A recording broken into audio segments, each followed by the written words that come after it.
do that? It's still a mystery. Yep, this week we're tackling what is, I assume, many people's favorite Mario Party, and be honest, it's your favorite because of the costumes. That's all I gotta say right there. We had another funny situation where I loaded up the game to start recording, intent on doing one level, and then ended up doing a different level instead. You know, because I loaded up the game and I thought, hey, you know what would be fun? Let's do a bad level. Okay, I'll be nice. This level isn't necessarily bad, it's just convoluted. That's probably a good word for it, because everything is sectioned off in different islands and you gotta land on happening spaces in order to traverse to the other island, so it can be difficult to get around, but the theming is kind of nice. It's kind of Indiana Jonesian a bit. We got Easter Island heads for some reason.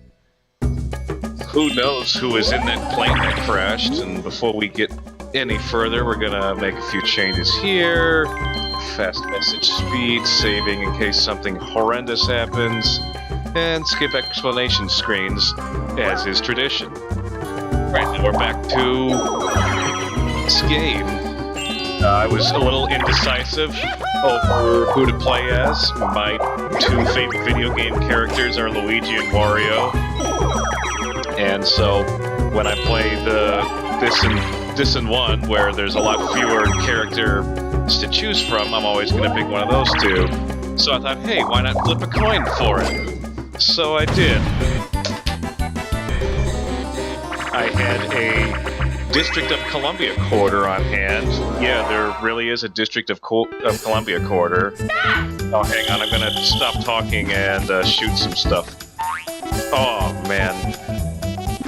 Okay, so you want to have these, like, these computers, not computers, these, purple things are like sleeper agents for you, because they're basically just there to fence the other players, and there we go. If you hit those, you do get extra coins, so technically I could have earned up to 15 coins in this minigame, but I just wanted to go after the genuine, guaranteed moneys.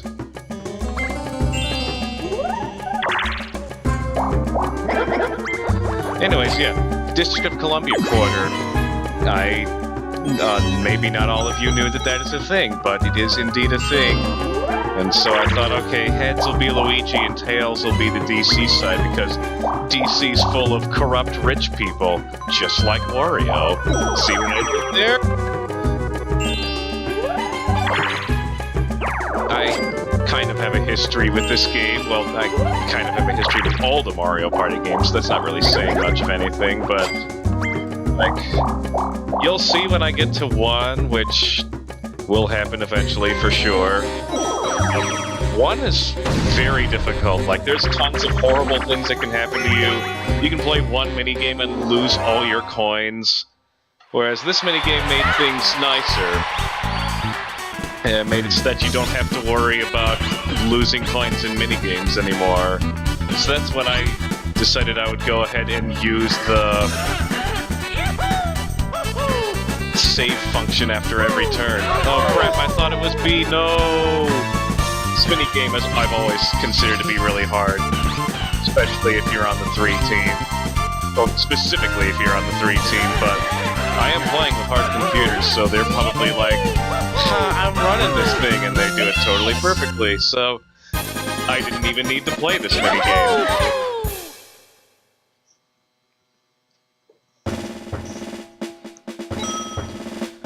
I had this really dumb idea for this recording session to have some kind of soundboard with various different just sound clips and song snippets just to play at random times when I want minigames and such, but I don't know. I couldn't find a good soundboard, and I didn't really have that many ideas for sounds to play, so I might throw together a couple of stupid things in editing, we'll see. But right now, I'd really like to get off of this island. Thank you very much. I don't know if it's evident, but oh my gosh, I've landed on that space twice now. At least it almost pretty much guarantees that we'll be playing a 1v3 and I'll be on the 3 team. As you probably know, 1v3 games almost uniformly fall into one of two categories. It's either highly in favor of the 1 or highly in favor of the 3. Like, fenced in, boy. You got the sideways strike with that hammer, and you've also got the overhead strike, which I think, anyway, is much harder to hit with, which is why I didn't use it, though I could have used it there. It does bring more pain and punishment on your foes as they get pancaked. The classic original video game curb stomp? I don't know.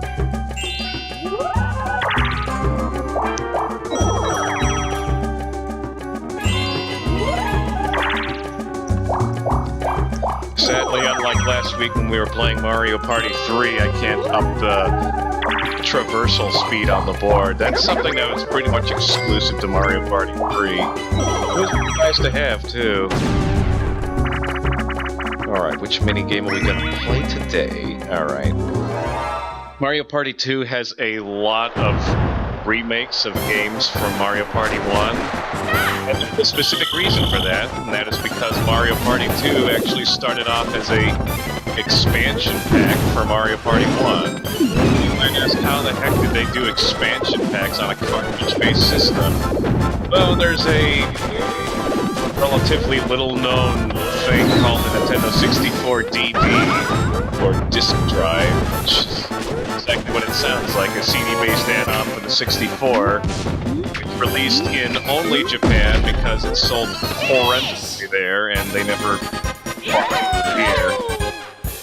So this game started off as a CD-based game that was going to be an add-on for Mario Party 1. And then they just made it up a straight-up sequel, and it sold pretty well. And they're like, hey, let's just make a ton of these games. Yeah, that's Mario as Hudson CEO talking right there. I like how Bowser just redecorates his little throne room every time that we visit him on a Bowser space. Well, actually, he didn't get a room in the first game, but in all subsequent games, he had some kind of pad that he'd like to show off to us. You know, always got to appear to be rich, especially when you're stealing tons of money from everyone you're talking to.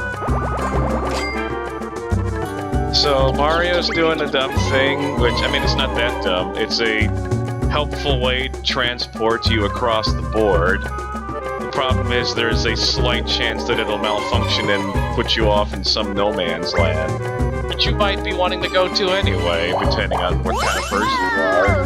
In fact, I might actually go for that next turn anyway, because it'll take me right next to the star, and I'll have enough money for it.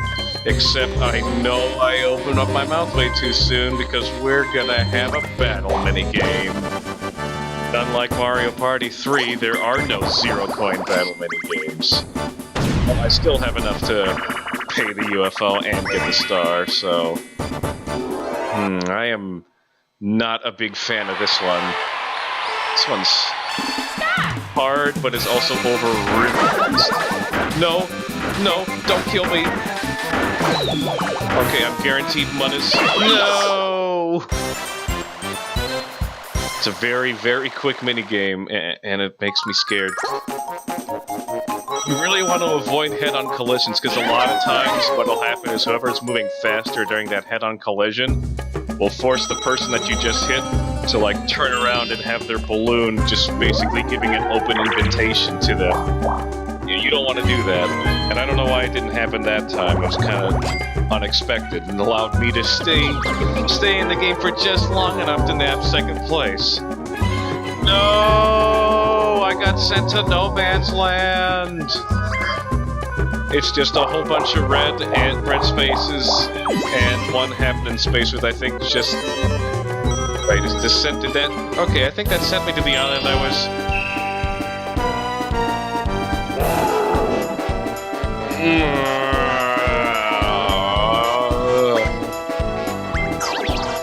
This is a thing that happens instance, in this game, there's an item called the Bowser Bomb which triggers this, but instead it can also happen as the result of someone landing on a Bowser space, and oh, I was on the island I thought I was on. I thought I was on this island because the coloration looked really similar. Basically, if he runs into you during any point of that, you get a funny dialogue box and you lose all your coins, which I thought is what was about to happen to me. However, that didn't actually happen, so I get to keep my money, and I'm actually on the the island that has the star on it. And good thing I don't need money right now because I'm definitely losing this minigame.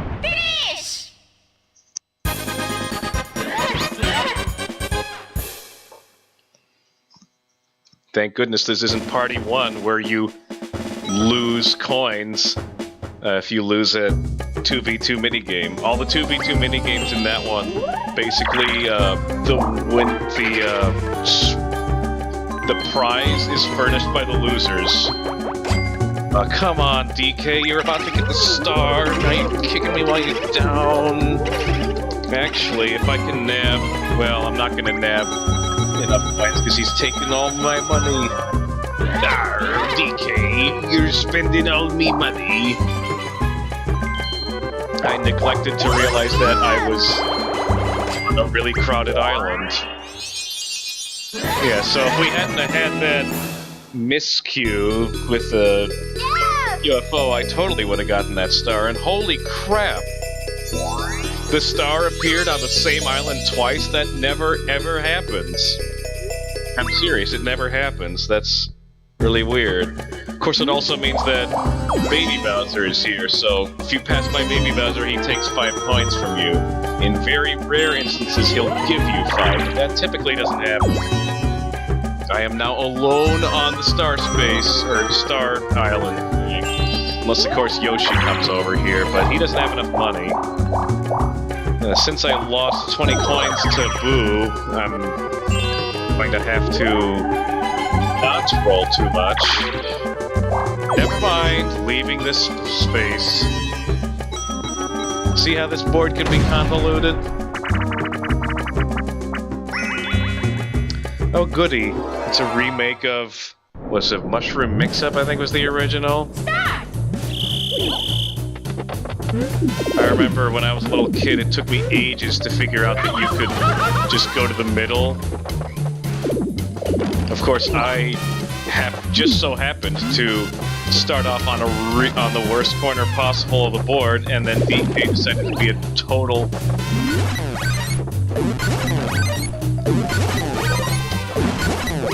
and stand in a spot where I wouldn't be able to get on to the thing. Now, is it also something I totally would do? Yes, but I'm still angry at you, DK. Keep this up and I won't even invite you to the next party. Ew!